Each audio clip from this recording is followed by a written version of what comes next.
대한민국엔 두 종류의 사람이 있는 것 같습니다. 윤석열의 사람들과 나머지.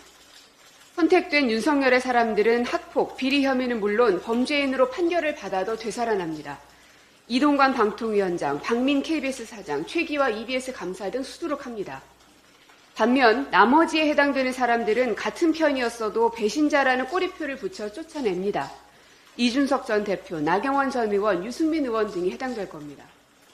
복종을 거부하는 야당 인사들은 말할 것도 없습니다. 민주당의 수많은 의원들, 노동조합, 장애인, 청년과학자, 언론인 등이 해당될 겁니다.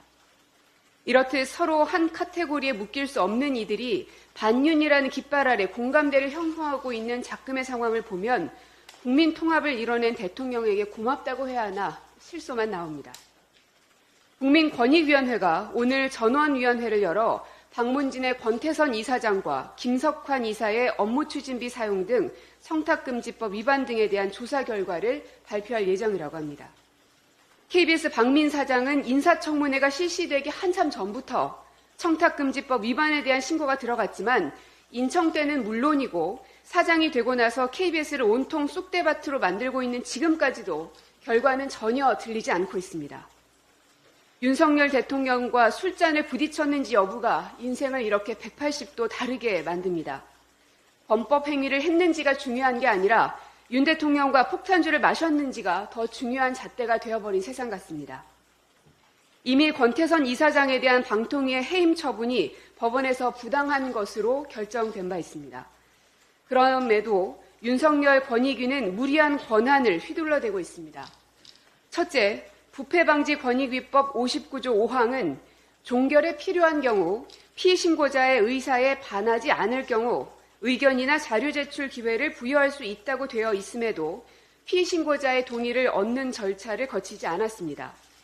피신고자의 의견도 묻지 않은 채 자료 제출을 요구하고 강제한 것이기에 이는 권익위법을 위반한 직권남용에 해당됩니다. 둘째, 문진에 현장조사 나온 권익위 직원들이 신고자와 접촉하지 않았다고 밝혔는데 실제 피신고인 측 조사도 제대로 하지 않고 신고자 측 증거만으로 전원위원회에 안건을 올려 수사 의뢰한다면 권익위 법령 위반에 해당합니다.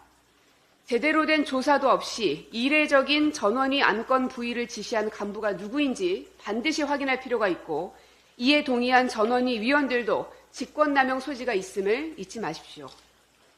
셋째, 관련 사항은 2023년 8월 17일 종결된 방통위의 검사감독 결과에 포함되어 있고 방통위는 이를 언론에 공표했습니다. 이처럼 이미 조사가 끝난 경우 권익위가 또다시 조사할 권한이 없는데도 불구하고 권익위는 똑같은 사항에 대해 다시 조사를 실시하고 있습니다. 잘릴 때까지 멈추지 않겠다는 의도로 보입니다. 방송 장악을 위해 혼신의 힘을 다 기울이는 윤석열 정권을 보면 노력이 대단하다 싶습니다.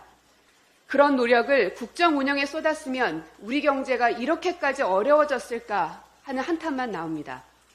언론 탄압국가, 노동 탄압국가라는 오명을 쓰게 됐을까 싶습니다.